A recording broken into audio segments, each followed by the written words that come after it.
Having a pool can be a lot of fun, but it can also be a lot of work keeping it clean and trying to get the chemicals right. So I got these pool socks. The nice thing about these pool socks is that you can put your granule pool chemicals in here without making a big mess. It's got a nice stretchy material, so you can just put your chemicals in it and then put it in your skimmer basket. So yeah, these pool socks are pretty nice.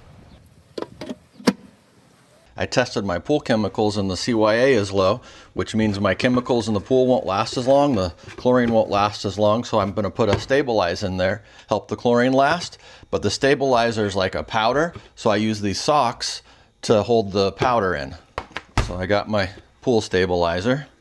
These are like a cheesecloth, so this is a nice mesh that I can put the powder in.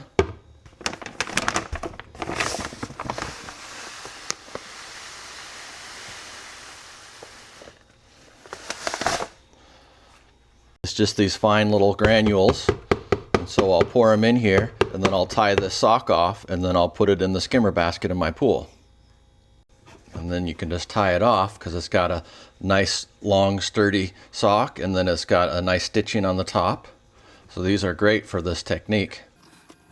And then when I put this in the skimmer basket, it'll slowly dissolve, and then it'll stabilize my pool chemicals and keep the chlorine from evaporating.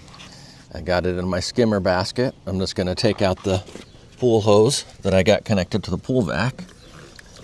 Let's get that out of here.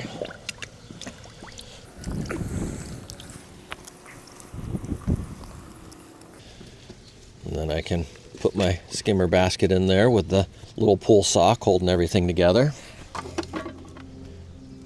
All right, we'll go take a look at it and see how it's doing. Yeah, look at that. The pool's looking pretty good, and these pool socks are really helping. And you get a bunch of them too. So yeah, it's really nice to have these pool socks.